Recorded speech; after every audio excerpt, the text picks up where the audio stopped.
बिस्मिल्लाहिर्रहमानिर्रहीम। अजीज नाजरीन सलामुअलैकुम, मैं हूं साजिद रिजवी। आप तमाम नाजरीन देख रहे हैं चैनल विन का प्रोग्राम कामयाबी के रास्ते, जिसमें हम आपको कामयाबी की मंजिल तक पहुंचाने में मदद कर रहे हैं। नाजरीन, आज प्रोग्राम शुरू करने से पहले एक बात कहना चाहूँगा। ना जाने क्यों हम मिस्टेक से घबराते हैं, अपनी गलतियों से घबराते हैं।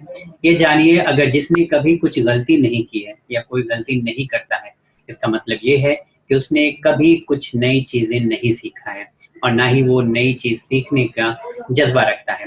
गलतियाँ उनसे होती हैं जो काम करते हैं, जो सीखते हैं, और गलतियाँ उनसे कभी नहीं होती हैं जो कभी कुछ ट्राई करना नहीं चाहते हैं।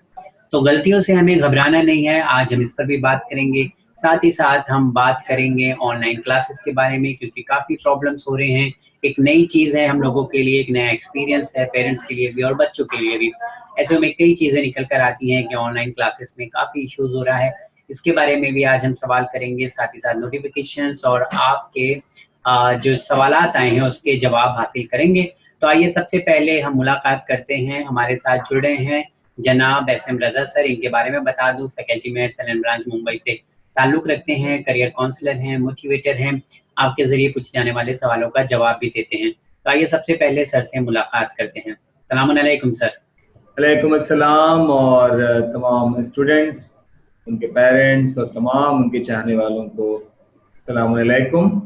दुआ आपके लिए कि आप खैर वाफियत से रहें। जी, सर आप कैसे हैं? अल्हम्दुलिल्लाह, शुक्र है अल्लाह का। और उम्मीद करता हूँ कि इस परेशानी के दौर से तमाम लोग गुजर रहे हैं, हुँ, वो भी जल्दी से जल्दी इस तमाम परेशानियों से बाहर निकल आएँ। हुँ, और इंशाल्लाह आने वाला वक्त जल्दी ही ठीक होने वाला है। हुँ। सर आपके बच्चों की भी ऑनलाइन क्लासेस चल रही है? जी हाँ, अभी आप देखें तकरीबन मैं समझता हूँ कि हुँ, क्लास 1 to 12 के सारे बच्चों के ऑनलाइन क्लासेस ऑलरेडी स्टार्ट हो चुके हैं। और आप भी ऑनलाइन क्लास ले रहे हैं? मैं भी ऑनलाइन क्लासेस तकरीबन मैं तो मैनेज अप्रैल कैसे के कर रहे महीने हैं? से ही, जी हाँ, अप्रैल के महीने से ही मैं ऑनलाइन क्लास ले रहा हूँ। हुँ, और काफ़ी अच्छे खासे बच्चे जुड़े हुए हैं जो जेई की प्रिपरेशन कर रहे हैं। और कहीं कोई परेशानी नहीं है, क्योंकि इंसान को अगर तरक्की करना है तो जितनी सहूलियात उसके सामने अवेलेबल है, हुँ, उन्हीं सहूलियात में उसको अपनी राह को तलाश करना है और कामयाबी की तरफ अपने आप को ले जाना है। हुँ। पर सर मैनेज कैसे कर रहे हैं आप? क्योंकि हम लोगों को तो बहुत परेशानी हो रही है। कई सवाल भी आए हैं कि घर के काम भी हैं और ऑफ़िस वर्क फ्रॉम होम है, तो वहाँ के भी काम हैं, और फिर जो लेडीज़ हैं, जो माएँ हैं, उनके लिए भी बहुत सारे प्रॉब्लम्स हैं। तो ऑनलाइन क्लास तो हमारे समझ में नहीं आ रहा है, ना लोगों के समझ में आ रहा है कि कैसे मैनेज करना है। देखिए, आप महसूस करें कि अभी हालात जो हैं इस वक्त, इसमें सबकी प्रायोरिटी सेफ्टी है, यानी बच्चों की सेफ्टी। और जब आप देखेंगे साजिद साहब, तो आप ये महसूस करेंगे कि बच्चों में सोशल डिस्टेंसिंग का कराना, बच्चों को आइसोलेट रखना, वहाँ पे हाइजीन प्रॉपर तरीके से मेंटेन करना, ये बहुत आसान नहीं है। हम लोगों ने भी स्कूल लाइफ में अपना वक्त गुजारा है। आपने देखा होगा कि जब इंसान हुँ, स्कूल जाता है तो एक दूसरे की बोतल लेके पानी पीता है, एक दूसरे से लंच शेयर करता है, एक दूसरे से पेन नोटबुक शेयर करता है, आस पास में बैठता है, खेलने के दरमियान एक दूसरे को अब पुश भी करता है। तो स्कूल और इतनी छोटी एज में बच्चों से सोशल डिस्टेंसिंग कराना बहुत आसान नहीं है। इसी वजह से आप देख रहे होंगे हुँ, कि सबसे ज्यादा इस वक्त जो ध्यान दिया जा रहा है वो बच्चों के सेफ्टी पे ध्यान दिया जा रहा है। राइट। तो जब तक सिचुएशन प्रॉपर इम्प्रूव नहीं हो जाए, हुँ, मुझे नहीं लगता है कि स्कूल वगैरह खुल पाएंगे। और एज ए पेरेंट, हुँ, आप भी, अगर आपसे पूछा जाए तो आपकी सबसे पहली प्रायोरिटी ये होगी कि आपका बच्चा सेफ हो। उसके बिल्कुल। बाद ही आप अपने बच्चे को स्कूल भेजना चाहेंगे। हुँ, तो अभी जो हालात चल रहे हैं, जिस तरह से रिसेंटली आप देख रहे होंगे कोविड के केसेस बहुत ज्यादा राइज हो रहे हैं, क्योंकि टेस्टिंग बहुत ज्यादा हो रही है। हुँ, और आने वाले टाइम में ये बताया जा रहा है कि हो सकता है केसेस और राइज हो। तो आने वाला टाइम और दिन ये चीज आगे बढ़ सकती है। हो सकता है बच्चों को स्कूल जाने का मौका नहीं मिले। हुँ। लेकिन क्या सेशन तो ब्लैंक नहीं जा सकता ना? हाँ, ऐसा पूरा तो नहीं हो साल जा या टाइम, हाँ। पर ऐसे में ऐसा तो नहीं हो ऑनलाइन सकता। क्लासेस सर मैनेज करना बहुत मुश्किल है, क्योंकि बच्चे ये एज की अगर हम बात करें 7 ईयर, 8 ईयर और 9 ईयर्स और 10 ईयर्स की, तो ऐसे में बच्चों के साथ हमको घर पे बैठना पड़ेगा, क्योंकि उनके हाथ में जब मोबाइल जाता है तो उन्हें नींद आने लगती है या वो पढ़ना नहीं चाहते हैं, और फिर जी, ऑनलाइन क्लासेस का एक्सपीरियंस भी नहीं है, ना पेरेंट्स को है, ना बच्चों को है, कि जो हमने कभी महसूस ही नहीं किया था। अच्छी बात रखी है साजिद साहब आपने। नफ्सियाती बस सोच की बात है, मैं तो अपनी बात ही रख सकता हूँ। हम्म। देखिए इस साल 2020 के पहले मैंने भी ऑफलाइन ही क्लास लिया है। मैं भी क्लासरूम में खड़े होकर 150 बच्चों को पढ़ाता था और पूरे सेशन में 8-10 बैचेस मैंने पढ़ाए हैं। लेकिन 2020 में जैसे ही कोविड का केस शुरू हुआ और सारी चीजें बंद हुई और ऑनलाइन एजुकेशन का मामला बढ़ा, तो एक वो इंसान जो आज से पहले यानी कि आप समझ लें मार्च तक जो ऑफलाइन पढ़ाता हो, और अप्रैल से जब मेरे सामने ये चीजें आई तो आज मैं बहुत फ्लुएंटली ऑनलाइन क्लासेस ले रहा हूँ और सुबह से शाम तक आराम से 5 से 6 घंटे में बच्चों को पढ़ा रहा हूँ। और बॉम्बे के अलावा और भी दीगर शहरों से भी बच्चे जुड़ रहे हैं और बड़े आराम से चीजों को कर रहे हैं। तो प्रॉब्लम कहाँ से राइज होती है? जहां अपने आप को आप सेट ना करने की सोच अपने जहन में लेके आते हो। आप देखें आज आपके पास क्या दूसरा ऑल्टरनेटिव है? आप स्कूल कॉलेज जा नहीं सकते, आप कोचिंग क्लासेस जा नहीं सकते, ट्यूशंस के टीचर को अपने घर आप बुला नहीं सकते, साल आपका गैप जाना नहीं है, एजुकेशन को आगे बढ़ाना है, तो रास्ता क्या है सवाए ऑनलाइन के और कुछ नहीं। तो अब यहाँ पे अपने आप को जहनी तौर पे आमादा करना पड़ेगा और आगे लगना पड़ेगा। 2-3 बातें मैं आपके साथ रखना चाह रहा हूँ।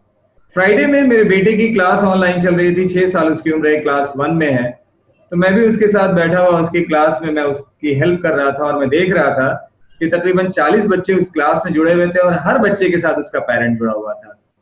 तो ऐसे पेरेंट भी, क्योंकि आप घर पे हैं, आप घर से बाहर अभी आपको नहीं जाना है, तो आप ये मान लें कि रोज 1 से 2 से 3 घंटे ये भी आपकी ड्यूटी है कि आप बच्चे के साथ बैठें और बैठ के उसको उसकी पढ़ाई में मदद करें। आप इंशाल्लाह अगर आप करें तो चीजें बहुत स्मूथली आगे बढ़ेंगी।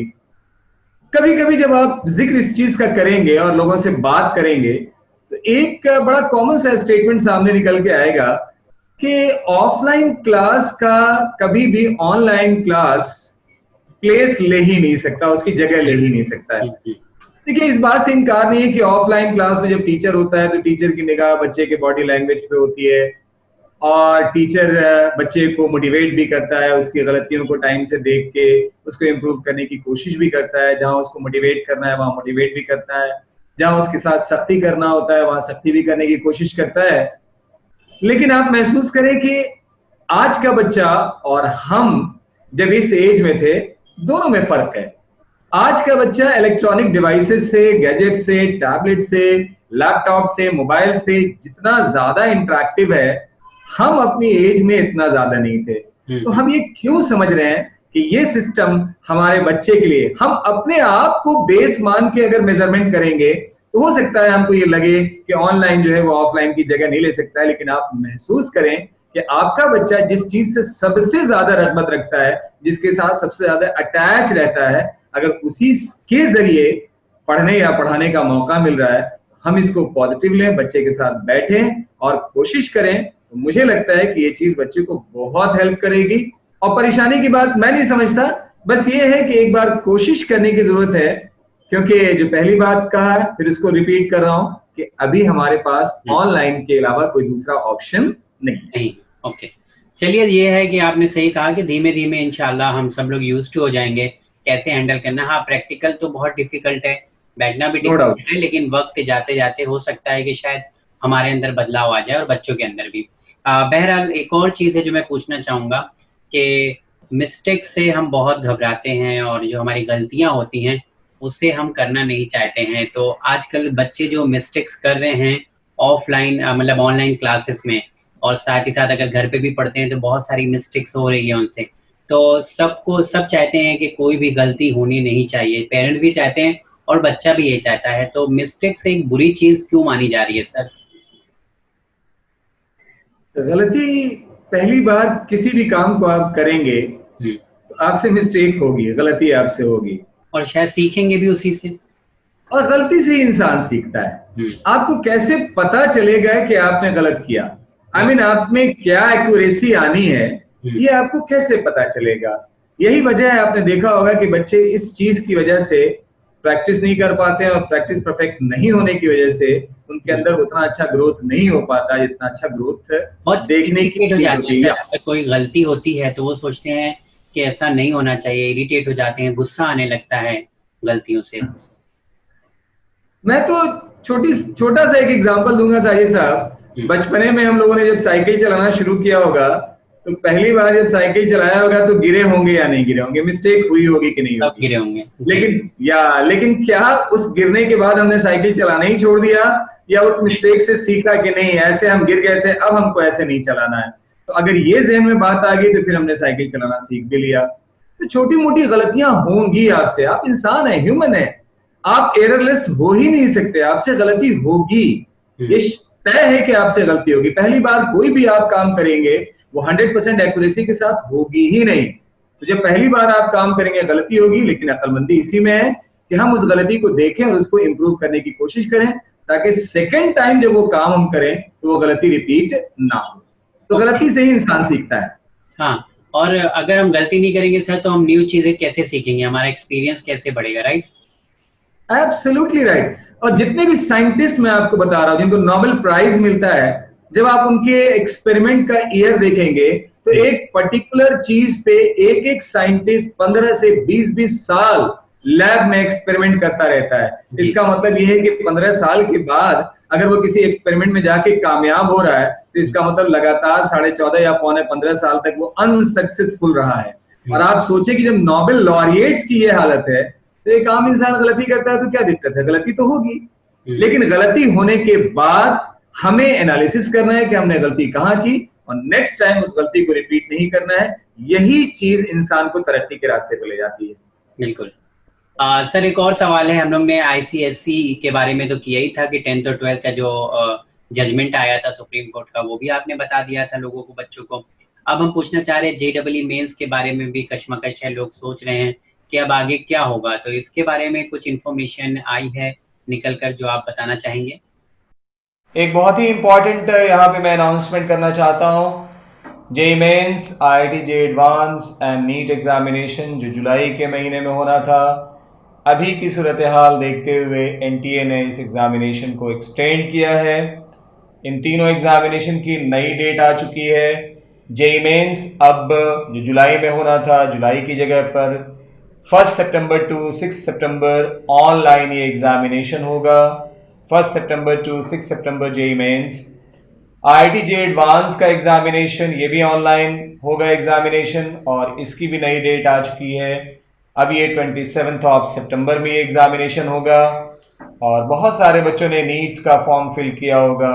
नीट का एग्जामिनेशन जो जुलाई के महीने में पहले प्रपोज किया गया था, सूरत हाल को, अभी की सूरत हाल को देखते हुए इसे और भी एक्सटेंड किया गया है। और अब नीट का एग्जामिनेशन 13 सितंबर यानी 13 सितंबर में होगा।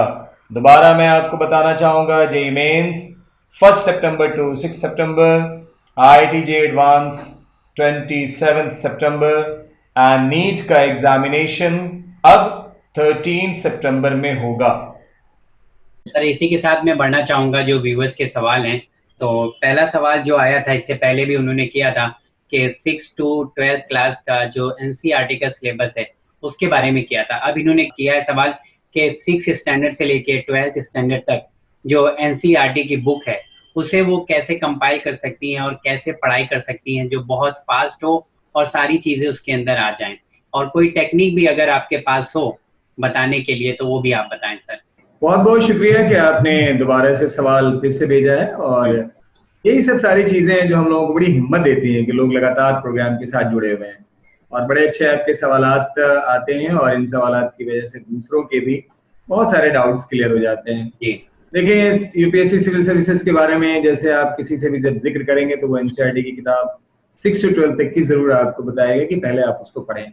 6 to 10 तक की आप सोशल और साइंस और मैथ्स तो आप जरूर करें। 11th-12th में जो सब्जेक्ट आपको यूपीएससी सिविल सर्विसेज में ऑप्शनल रखना है उस सब्जेक्ट की 11th-12th की बुक ले लें आप। और मैं आपको एक ड्यूरेशन बता रहा हूँ, अगर आप ग्रेजुएशन के फर्स्ट या सेकेंड ईयर में हैं तो आप 6 से 9 महीने के अंदर ये जितना सारा काम है आप उसको कर लें। उसके लिए नोट्स तैयार कर लें आप, और जितने सारे टॉपिक आपके लिए अहम हैं और जो टॉपिक आपके 6 to 10th में वीक रह गए थे एटलीस्ट उनको दोबारा एक बार जरूर करें। जो टॉपिक बहुत आपके पहले से मजबूत है उस पर ज्यादा टाइम देने की आपको जरूरत नहीं है। 11th-12th का वही सब्जेक्ट पढ़ें जो ऑप्शनल में आप ऑप्ट करेंगे। अगर ऑप्शनल में आपको हिस्ट्री ऑप्ट करना है तो आपको केमिस्ट्री या फिजिक्स 11th की पढ़ने की जरूरत नहीं है। मैथमेटिक्स भी आप मत पढ़ें। मैथमेटिक्स में अगर आपको पढ़ना है तो बस एक टॉपिक में कहूंगा, स्टैटिस्टिक्स और प्रोबेबिलिटी, ये 2 चीजें जरूर देख लेंगे आप। ओके सर, इन्होंने जो सब्जेक्ट मेंशन किया है, हिस्ट्री है, ज्योग्राफी है, पॉलिटिक्स, इकोनॉमिक साइंस, ये सब को इफेक्टिवली एंड फास्ट कैसे वो कर सकती हैं? तो इसमें तो मैथ्स उन्होंने लिखा नहीं है। लेकिन मैथ्स 10th तक की, जब आप प्रीलिम्स का एग्जामिनेशन या मेंस के एग्जामिनेशन में जब आप जनरल साइंसेस जीएस का जब पेपर आप देंगे तो उसमें मैथमेटिक्स आएगा, मैथमेटिक्स के क्वेश्चन जरूर आएंगे। तो 10th तक की मैथमेटिक्स जो फाउंडेशन की मैथ्स है वो तो आपको हर हाल में करनी ही है। ओके, मैथमेटिक्स है, अलजेब्रा है, वो तो कर ही लेना है आपको, तो कहीं ना कहीं से आपको रीजनिंग में, एप्टीट्यूड में वो आएगा ही। तो ये आप कर लें। इसके अलावा जो ऑप्शनल के सब्जेक्ट हैं उस पे आप 11th-12th की एनसीईआरटी लेके उस ऑप्शनल सब्जेक्ट को आप, जैसे अगर हिस्ट्री अगर आपको ऑप्ट करनी है तो वो आप करें, लेकिन 9th-10th तक की आपको हिस्ट्री, सिविक्स, ज्योग्राफी ये तो आपको पढ़ना है, इकोनॉमिक्स भी आपको पढ़ना है, स्टैटिस्टिक्स भी आपको पढ़नी है। ये सब 10th तक की सारी चीजें आप तैयार करें, इंग्लिश भी अपनी आप तैयार करें। 11th-12th में ऑप्शनल सब्जेक्ट जो होगा उसकी 11th-12th की एनसीईआरटी आप ठीक से तैयार करें। साथ साथ 10th तक, 6 to 10th आपको याद होगा जो टॉपिक आपके वीक रह गए होंगे उनको ढंग से आप रिवाइज कीजिएगा, जो टॉपिक आपके मजबूत है उसको जल्दी से देखते हुए आप आगे बढ़ जाइए। टाइम प्रॉपरली यूज करने की कोशिश कीजिए, क्योंकि टाइम का मिसमैनेजमेंट कहीं ना कहीं इंसान के रिजल्ट में कोई ना कोई निगेटिव इम्पैक्ट तो डालता ही है। तो कैलकुलेशन रखिए अपनी और उसके अकॉर्डिंग आप एक पूरी प्लानिंग के साथ आप बढ़ने की कोशिश करें। 6 से 9 महीने में 10th तक की पूरी बुक और 11th-12th में जो आपको मेंस में यानी ऑप्शन सब्जेक्ट लेना है उस पे जो बेस सब्जेक्ट है उसकी आप 11th-12th की एनसीईआरटी पूरी कर लें with in 6 to 9 month. Okay, और इन्होंने साथ साथ ये भी लिखा है कि इंशाल्लाह I will build my confidence as sir told. Thanks a lot sir, जैसा कि आपने इन्हें कहा था कि कॉन्फिडेंस को बढ़ाएं, तो ये इंशाल्लाह अपने कॉन्फिडेंस को बढ़ाएंगे और करके भी दिखाएंगे इंशाल्लाह। क्योंकि देखिए आपने बहुत माइन्यूटली सारी चीजों को पूछा है, तो ये इंडिकेट करता है कि आप कितना सिंसियर हैं अपने सोच में, और सिंसियरिटी ही रिजल्ट लेके आती है। क्योंकि मेहनत करना और सिंसियरिटी के साथ करना, जो सिंसियरिटी के साथ जो मेहनत होती है रिजल्ट वही निकलता है। तो हमारी साइड से बहुत सारी दुआएं हैं और all the very very very best for your bright future. चलिए सर, मैं बढ़ता हूँ अगले सवाल की तरफ। इससे पहले भी इन्होंने सर सवाल किया हुआ था कि अगर हम नीट नहीं देते हैं और मेडिकल लाइन में जाना चाहते हैं तो क्या ऑप्शन है। उसका जवाब आपने इन्हें दिया था, लेकिन एक बार फिर से इन्होंने आपका शुक्रिया अदा किया है और साथ ही साथ सवाल भी पूछा है इन्होंने कि बट सर मैं हॉस्पिटल मैनेजमेंट कोर्स की फीस जो है वो अफोर्ड नहीं कर सकती हूँ, यानी भर नहीं सकती हूँ क्योंकि बहुत कॉस्टली कोर्स है। What can I do now, और एम से मैं कैसे कर सकती हूँ, या इसके अलावा अगर सर आपके पास कुछ और कोर्सेज हैं जिसकी फीस बहुत कम हो वो आप जरूर इन्हें बताएं। मैं कोरिलेट करना चाह रहा हूं इस क्वेश्चन को पहले के क्वेश्चन से। आप याद करें कि टिस का जो इंटरव्यू राउंड है उसके बारे में भी क्वेश्चंस आए थे 2, और उन लोगों ने ये कहा था कि जब आपने प्रोग्राम किया उस वक्त बताया, फिर हम लोगों ने प्रिपरेशन किया और रिटर्न क्वालिफाई करके इंटरव्यू तक पहुंचे। मैं आपके लिए कह रहा हूं कि TISS टिस मुंबई में ये कोर्स है और बहुत ही सस्ता कोर्स है। 31,000 पर सेमेस्टर की फीस है, 4 सेमेस्टर 2 साल का ये कोर्स है। तो अगर आपको सस्ते फीस में करना है तो टिस मुंबई आपके लिए बेस्ट होगा, और इसके लिए आपको टिस बैट का टेस्ट आपको देना होगा और रिटन टेस्ट क्वालिफाई करने के बाद फिर आपका इंटरव्यू होगा, ग्रुप डिस्कशन होगा और उसके बाद वहां दाखिला। और टिस से अगर आप ये कोर्स करें तो आपके लिए बहुत बेहतरीन ऑप्शन निकल के आएगा। इसके अलावा साजिद साहब बहुत सारे और भी कोर्स हैं। जैसे देखें आप, अभी कोविड की वजह से मेडिकल फील्ड की बहुत सारी चीजें हम लोगों के सामने आ रही हैं। जैसे देखें डायलिसिस का कोर्स इनके लिए बहुत अच्छा हो सकता है, MLT के कोर्सेज, मेडिकल लैब टेक्नीशियन के बहुत सारे कोर्सेज हैं वो हो सकते हैं, रेडियोग्राफी टेक्नीशियन का एक कोर्स हो सकता है वो ये कर सकती हैं, ऑपरेशन थिएटर टेक्नीशियन का भी एक कोर्स कर सकती हैं। इसके अलावा एनेस्थीसिया स्पेशलिस्ट का भी एक कोर्स कर सकती हैं। इसके अलावा कार्डियक टेक्नीशियन का भी एक कोर्स कर सकती हैं, BSc नर्सिंग कर सकती हैं, BSc ऑक्यूपेशनल थेरेपी का कोर्स कर सकती हैं, BSc फिजियोथेरेपी का ये कोर्स कर सकती हैं। और एक और कोर्स जिसके बारे में जब मैंने बताया था तो आपने बहुत उसकी तारीफ की थी, ऑडियो स्पीच एंड थेरेपी का कोर्स हमने बताया था, जो यहाँ पे अली यावर जंग मुंबई बांद्रा में ये कोर्स है। तो स्पीच थेरेपी में भी अगर ये चाहें तो कोर्स कर सकती है। तो कोर्सेज की कमी नहीं है। नीट के अलावा अगर MBBS नहीं हुआ कोई दिक्कत नहीं है, इन कोर्सेज में से जिस कोर्स की तरफ आप कदम बढ़ाएं, आने वाले टाइम में सब में प्लेसमेंट बहुत बेहतरीन है और बढ़ के प्लेसमेंट होने वाली है। आई गेस आपने 9-10 कोर्सेज बता दिए और ये सारे कोर्सेज बहुत ही अच्छे कोर्सेज हैं और आज के टाइम में अगर हम लोग मुंबई और दिल्ली बड़े शहर को देखें तो तकरीबन ये सारी जॉब जितनी भी आपने बताया है बड़े हॉस्पिटल में भी मौजूद हैं, इसकी No जॉब doubt. या इसकी फैसिलिटी भी मौजूद है। Yeah, of course. बढ़ता हूँ और सर। आने वाले वक्त में आप देखेंगे कि गवर्नमेंट भी हेल्थ सेक्टर में बहुत सारा इन्वेस्टमेंट करने वाली है, नए नए कॉलेजेस आने वाले हैं, नए नए रिसर्च सेंटर आने वाले हैं, बहुत सारे हॉस्पिटल्स बनने वाले हैं, तो बहुत सारी पोस्ट आने वाली हैं 4-5 साल के अंदर। तो आप अपने चॉइस के अकॉर्डिंग किसी भी तरह का कोई भी टेक्नीशियन का कोर्स, जो मेडिकल लैब टेक्नीशियन हो या और भी जो पैरामेडिकल के कोर्स हो, इनको आप ऑप्ट करें और ऑप्ट करके आगे बढ़ें। बेहतरीन आपके लिए फ्यूचर इंतजार कर रहा है इंशाल्लाह। बढ़ता हूँ अगले सवाल की तरफ सर। सलामुन अलैकुम। वालेकुम अस्सलाम। तो ये सवाल जो है सैयद आमिर का है सूरत से। इन्होंने लिखा है, सवाल मैं पढ़ रहा हूँ कि मैंने साइंस पीसीएम से किया है, मुझे आगे क्या करना चाहिए? बीएससी कंप्यूटर साइंस और बीएससी जनरल में से कौन सा ज्यादा अच्छा है? देखिए, आगे की सोच, अगर कंप्यूटर आपकी अच्छी है और कंप्यूटर में आपको इंटरेस्ट है तो बीएससी कंप्यूटर साइंस करने के बाद रुकेंगे नहीं, आप एमसीए जरूर कर लीजिएगा। उससे आपके लिए बेस्ट ऑप्शन निकल के आएगा। एक तो रास्ता आपके पास ये हो सकता है। अदरवाइज अगर प्लेन बीएससी की तरफ से भी आप निकले तो कोई दिक्कत नहीं है, बीएससी मैथमेटिक्स कर लें आप, और बीएससी मैथमेटिक्स करने के बाद देन आप एमसीए, फिर वहां से उसके बाद भी आप एमसीए ट्राई कर सकते हैं। और बीएससी मैथमेटिक्स करने के बाद और भी बहुत सारे ऑप्शंस आ जाएंगे, जैसे बार बार हम लोग कहते हैं बैंक पीओ का ऑप्शन आ जाएगा, रेलवे की जॉब्स आ जाएंगे, यूपीएससी सिविल सर्विसेज आ जाएगा, बीएड आपके सामने आ जाएगा, इतने सारे दीगर कोर्सेज भी आपके सामने आ जाएंगे। अब इन दोनों में किधर कदम बढ़ाएं, इसमें सबसे पहले हमारे तरफ से जो आपको सजेशन होगी वो अपना इंटरेस्ट देखते हुए ही आप फैसला करें। ओके सर, अगला सवाल है और वो भी मैं पूछना चाहता हूँ। अस्सलाम वालेकुम। वालेकुम अस्सलाम। मेरा नाम काजिम शाकिर है और मैं भिवंडी का रहने वाला हूँ सर, ये जो मुंबई के पास भिवंडी है। इनका सवाल है सर, 10th प्लस 12th के बाद मुझे लॉजिस्टिक एंड ट्रांसपोर्टेशन में करियर बनाना है, मैं कौन सा कोर्स करूँ और कहाँ से करूँ?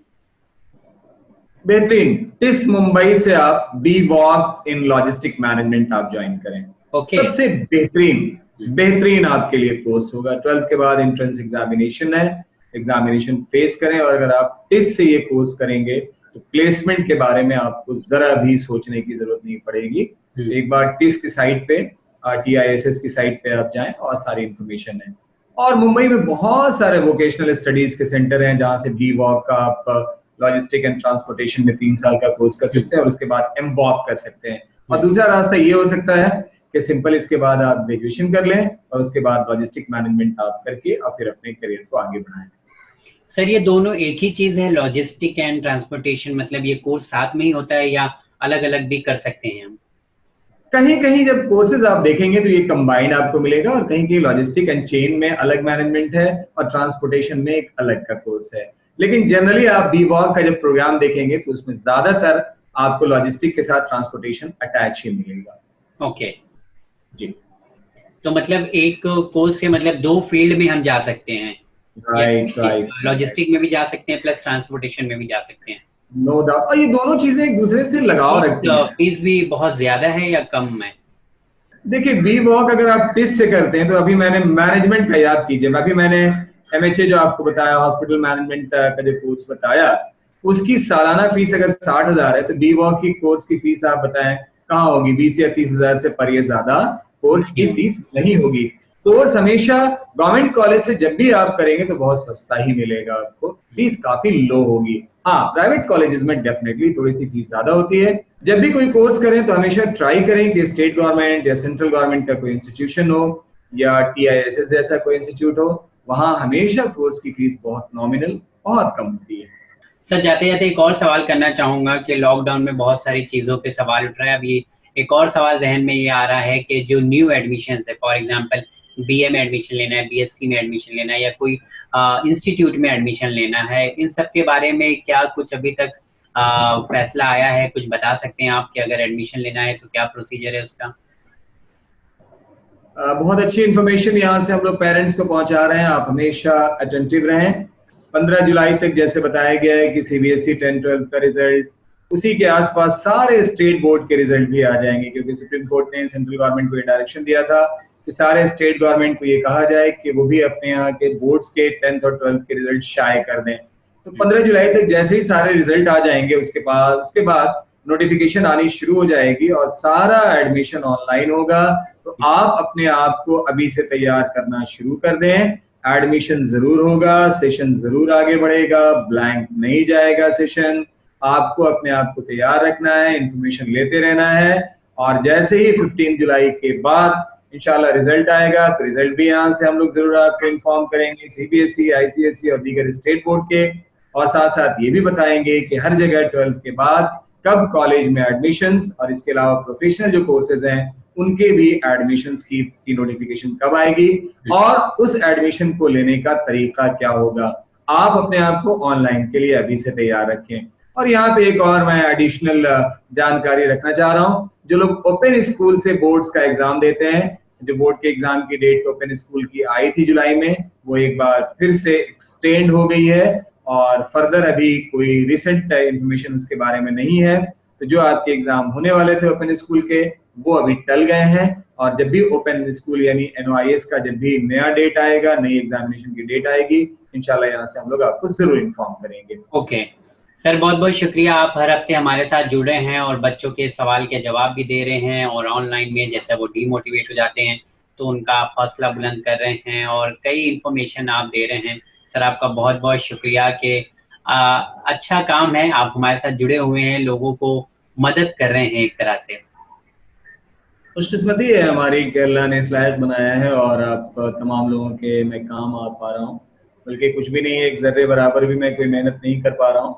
और भी अल्लाह से दुआएं हैं कि मुझे और भी हौसला दे और इस काम में बच्चों के लिए और आगे बढ़ने करने का मौका मुझे मिले। बस बच्चों के लिए और तमाम लोगों के लिए दुआएं हैं कि सारे लोग सेहतमंद रहें और तमाम परेशानियों से बाहर निकल आएँ। इनके जैसे काम, बिजनेस है, नौकरी, ये सब उस पर वापस जाए, उनकी जिंदगी वैसी हो जाए जैसा पहले थी। परेशानियों के दौर से हम गुजर रहे हैं लेकिन घबराना नहीं है, आने वाला वक्त इंशाल्लाह अच्छा आएगा। अपने बच्चों के लिए आप ध्यान रखें, ऑनलाइन ही अभी आपके पास एक सहारा है, ऑनलाइन ही अपने आप को, अपने बच्चों को आप आगे बढ़ा सकते हैं। ऑनलाइन एजुकेशन से बच्चों को अटैच होने में आप उनकी मदद करें। देखें जनरली बच्चे गैजेट्स का, मोबाइल का गलत इस्तेमाल करते हैं, लेकिन ये मौका है बच्चों को मोबाइल का सही इस्तेमाल कराने का। आप जब वो क्लास लें, आप उनके साथ बैठें और अपने भी जहन को आप आमादा करें कि अभी बच्चा आपका स्कूल नहीं जा सकता क्योंकि वहाँ सोशल डिस्टेंसिंग मेंटेन नहीं कर सकता है बच्चा, अभी हालात ऐसे नहीं है कि बाहर आप भेजें, तो घर पे ही रख के आपको बच्चों को पढ़ाना है क्योंकि सेशन ब्लैंक नहीं जाना है, बच्चों के टाइम को वेस्ट नहीं होने देना है। तो बहुत बड़ी जिम्मेदारी हमारे साथ है, हम घर पे रह के ऑन ड्यूटी हो जाएं बच्चों को पढ़ाई में मदद करने के लिए। बिल्कुल, चलिए घर पर रह के ऑन ड्यूटी हो जाएं। आपने बहुत अच्छी बात बताई। इंशाल्लाह अगले हफ्ते फिर आपसे मुलाकात होगी। सर बहुत शुक्रिया हमसे जुड़ने के लिए। मैंने अपने प्रोग्राम में बहुत बार बच्चों को बताया है, बहुत सारे सवालात भी आए कि अब एग्ज़ामिनेशन की जेई मेंस या IIT JEE एडवांस या नीट एग्ज़ामिनेशन की डेट क्या होगी। बच्चों के जहन में बहुत सारे सवालात उभरते हैं, लेकिन मैंने आपसे कहा कि एग्ज़ामिनेशन की जो डेट पहले आपको दी जा चुकी है, आप उसके अकॉर्डिंग अपने सिलेबस को कंप्लीट करें और अगर एग्ज़ामिनेशन की डेट एक्सटेंड हो जाती है तो बचे हुए टाइम में आप उसको दोबारा रिवाइज़ करें, प्रीवियस ईयर के क्वेश्चन पेपर करें। प्रोग्राम के आखिर में मैं फिर से यहाँ पर आपको बताना चाहूँगा जो मैंने पहले बताया प्रोग्राम के शुरू में कि जेई मेंस की नई डेट 1 सितंबर टू 6 सितंबर है, IIT JEE एडवांस की अब नई डेट 27 सितंबर है और नीट की अब नई डेट 13 सितंबर है। ये सारी चीज़ें सूरत हाल को देखते हुए ये कदम उठाया गया है। आपकी सेफ्टी प्रायोरिटी है, तो जितना टाइम आपको आगे मिल रहा है इसको प्रॉपरली प्लान करके आप अपनी प्रिपरेशन में लगाएं। बहुत बहुत शुक्रिया, खुदा हाफिज़। नाजरीन, जाते जाते सिर्फ इतना कहना चाहूँगा कि हमें नहीं रुकना है, न हमारे कदम पीछे हटेंगे। गलतियाँ होती रहेंगी, हम हमेशा नया सीखते रहेंगे और गलती करने वाला कभी नुकसान नहीं उठाता है बल्कि एक्सपीरियंस हासिल करता है, परफेक्शन लाता है। और जाते जाते ये भी पेरेंट्स से कहना चाहूँगा कि हर कोई ये चाहता है कि उसका बच्चा परफेक्ट हो, कोई कभी गलती ना करे। ऐसा पॉसिबल नहीं है। अगर बच्चे गलती करेंगे तो ही तो कुछ नया सीखेंगे और तो ही तो कुछ अच्छा सीखेंगे। गलती से भी एक्सपीरियंस होता है, लेकिन हमें अपने हौसले को कमज़ोर नहीं करना है, हौसला बुलंद रखना है और आगे बढ़ते जाना है। इंशाल्लाह अगले एपिसोड में फिर आप तमाम नाजरीन से मुलाकात करेंगे। लेकिन अगर कोई सवाल है आपके पास और आप पूछना चाहते हैं तो आप हमें व्हाट्सएप पर भेज सकते हैं। हमारा व्हाट्सएप नंबर आप तमाम को पता है, लेकिन एक बार फिर से बता रहा हूँ, 9930474147। और इंशाल्लाह आप हमें सवालात भेज सकते हैं ईमेल के ज़रिए भी। हमारा ईमेल एड्रेस है winislam@gmail.com। इंशाल्लाह अगले एपिसोड में फिर आप तमाम से मुलाकात होगी। देखते रहिए चैनल विन। बहुत बहुत शुक्रिया। खुदा हाफिज़।